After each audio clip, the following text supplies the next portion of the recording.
Students, welcome to जजा academy Lahore. इस video में हम डिस्कस करेंगे आईसीएस पार्ट 2 के चैप्टर नंबर 11 डिसीजन कंस्ट्रक्ट्स के इंपॉर्टेंट शॉर्ट क्वेश्चंस को। What is control structure? A statement used to control the flow of execution in a program और function is called control structure. Flow of execution कहते हैं कि programme के अंदर लिखी हुई इंस्ट्रक्शंस को किस तरतीब से एग्जीक्यूट किया जाएगा, उस तरतीब को कहते हैं फ्लो ऑफ एग्जीक्यूशन। और ऐसा स्ट्रक्चर जो फ्लो ऑफ एग्जीक्यूशन को कंट्रोल करता है उसे कहते हैं control structure. It is used to combine individual instructions into a single logical unit. Multiple instructions को हम एक लॉजिकल यूनिट की फॉर्म में लिखते हैं और इस ब्लॉक का एक एंट्री पॉइंट होता है और एक एग्जिट पॉइंट होता है। एंट्री पॉइंट कहते हैं स्टार्टिंग पॉइंट को, जहां से एग्जीक्यूशन स्टार्ट होती है, और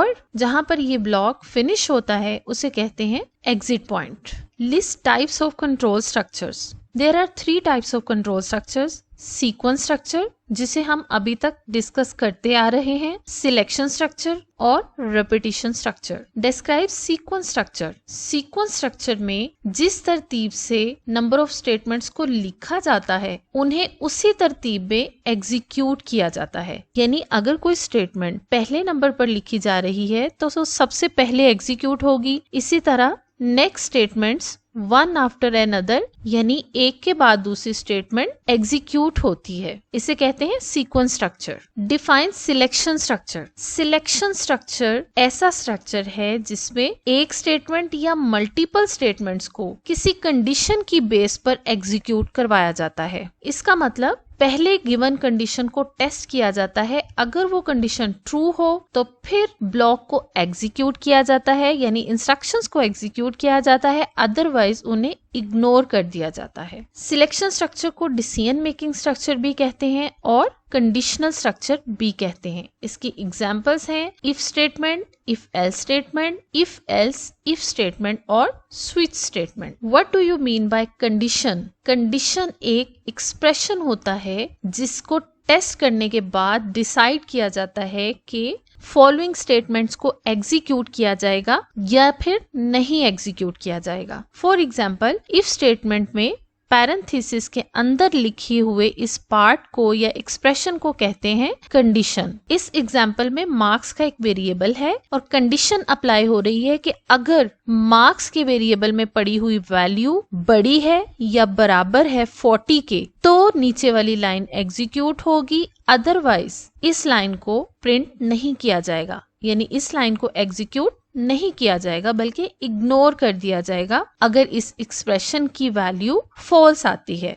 हमने डिस्कस किया था कि ट्रू को 1 से रिप्रेजेंट करते हैं और फॉल्स को 0 से रिप्रेजेंट करते हैं। फॉर इंस्टेंस, मार्क्स के वेरिएबल में जो वैल्यू पड़ी है वो है 30। अब क्या होगा, मार्क्स का वेरिएबल में अगर 30 वैल्यू है, 30 is not greater than equal to 40, condition false हो जाएगी। इस सूरत में प्रिंट एफ वाली स्टेटमेंट को एग्जीक्यूट नहीं किया जाएगा, इसे इग्नोर कर दिया जाएगा।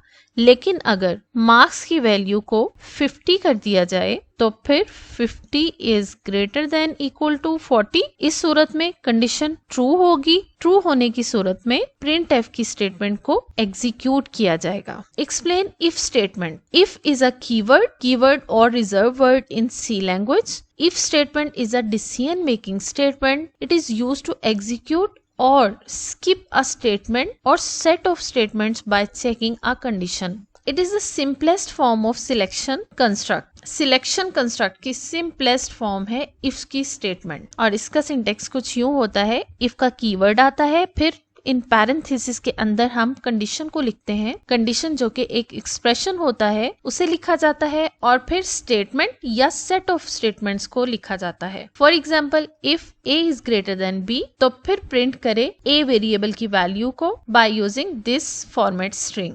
नेक्स्ट क्वेश्चन है, when you must use curly braces with selection structure. Selection structure को जब हम यूज करते हैं लाइक इफ कंडीशन को, तो हम कर्ली ब्रेसेस को कब यूज करते हैं? ऊपर वाले क्वेश्चन में देखें, यहाँ पर इफ की कंडीशन के बाद एक सिंगल स्टेटमेंट है। जब इफ की कंडीशन के बाद सिंगल स्टेटमेंट होगी तब हम कर्ली ब्रेसेस को यूज नहीं करेंगे, लेकिन जब हमने इस कंडीशन की बेस पर मल्टीपल स्टेटमेंट्स को एग्जीक्यूट करवाना होगा तो फिर हम इन मल्टीपल स्टेटमेंट्स को एक ब्लॉक की फॉर्म में लिखेंगे और वो ब्लॉक इन कर्ली ब्रेसेस से स्टार्ट होगा और इस कर्ली ब्रेस पर एंड होगा। इसी की बात हमने ऊपर की थी कि एक लॉजिकल यूनिट होता है जिसे एग्जीक्यूट किया जाता है किसी ना किसी कंडीशन की बेस पर। इनफैक्ट एग्जीक्यूट करना है या नहीं करना वो इस कंडीशन के रिजल्ट पर बेस करता है। Define one way decision and also draw flowchart. It is the type of decision in which only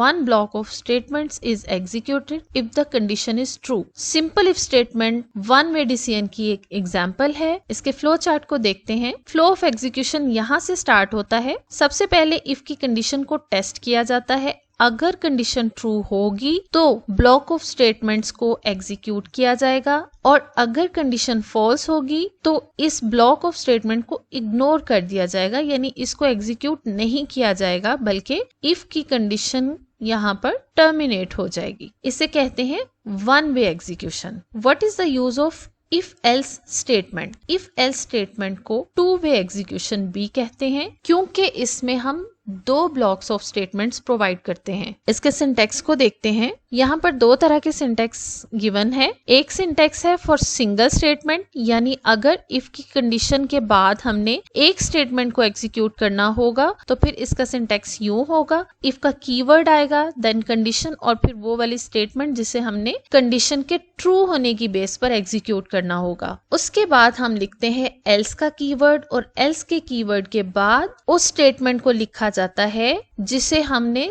उस वक्त यूज करना होगा जब कंडीशन फॉल्स होगी। अब हम देखते हैं सिंटैक्स फॉर कंपाउंड स्टेटमेंट्स, यानी मल्टीपल स्टेटमेंट्स को अगर हमने एग्जीक्यूट करना होगा बाय यूजिंग इफ कंडीशन तो फिर क्या सिंटैक्स होगा। अगर हमने मल्टीपल स्टेटमेंट्स को एग्जीक्यूट करवाना होगा इस कंडीशन के ट्रू होने की सूरत में तो फिर हम उसे लिखेंगे कर्ली ब्रेसेस में। जैसा कि हमने कर्ली ब्रेसेस वाले क्वेश्चन में देखा था कि जब हमने मल्टीपल स्टेटमेंट्स को एग्जीक्यूट करवाना होगा तो हम उसे कर्ली ब्रेसेस के अंदर लिखेंगे। बिल्कुल इसी तरह एल्स की बॉडी में भी जब हमने मल्टीपल स्टेटमेंट्स को एग्जीक्यूट करवाना होगा तो उसे हम अगेन कर्ली ब्रेसेस में लिखेंगे।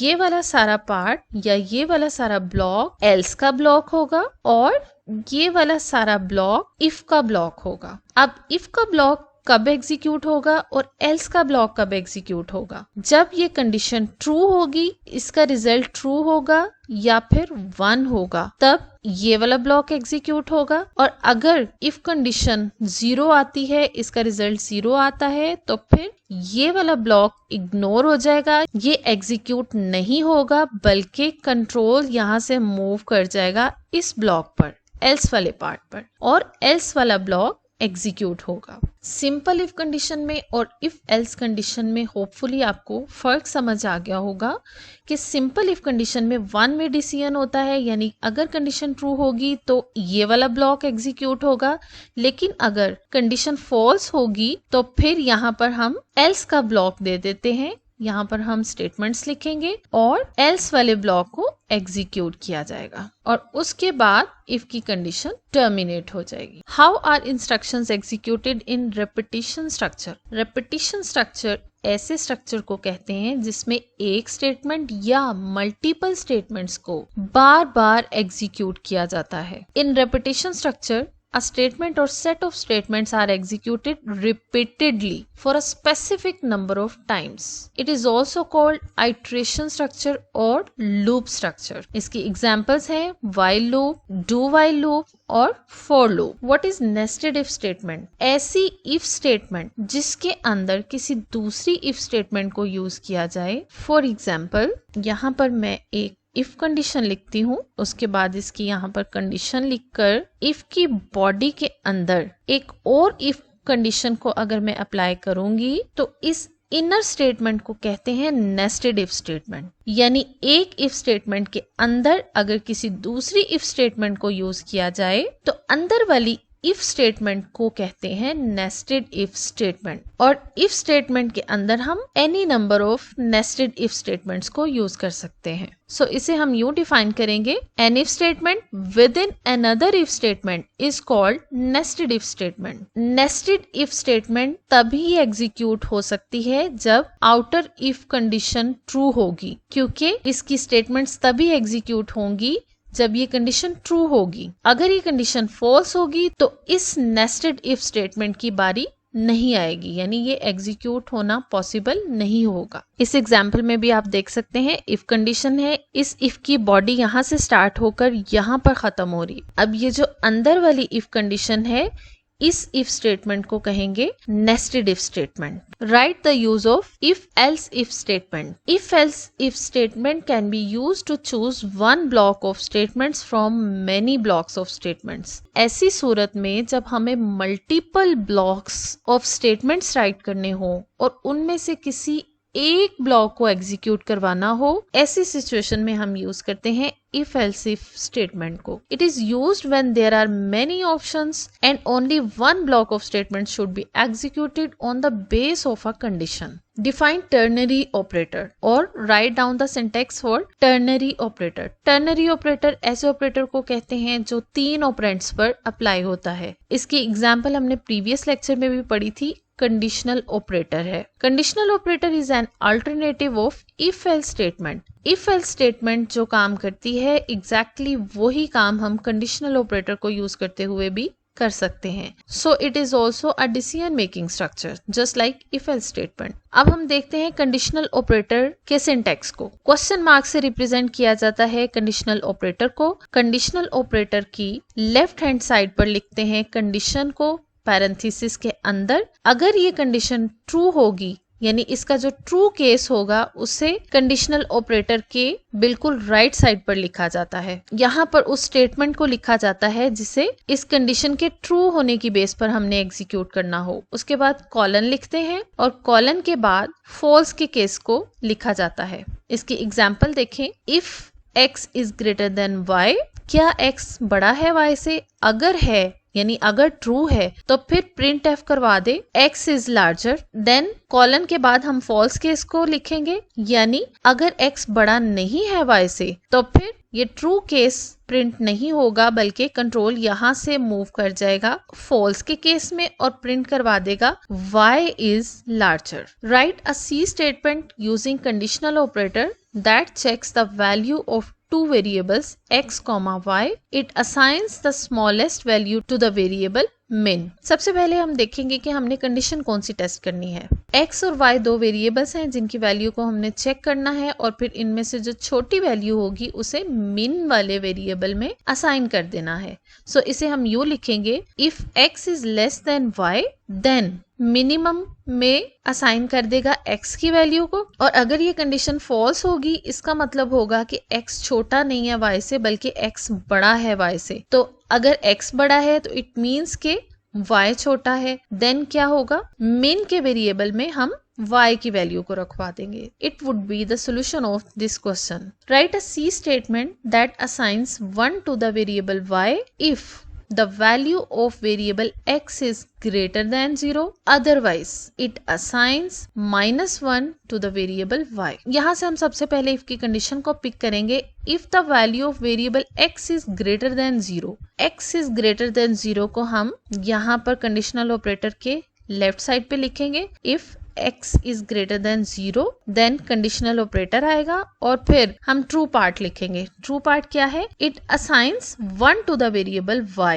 so y is equal to 1। अगर ऐसा नहीं होता, यानी अदरवाइज का case, it assigns -1 to the variable y, so y is equal to -1। ये थे तमाम important short questions from chapter number 11। Next video में मैं आपको करवाऊंगी चैप्टर नंबर 11 के ट्रेसिंग द एरर्स वाले क्वेश्चंस को। Thank you for watching. For more computer science lectures and other informative videos, subscribe to my channel.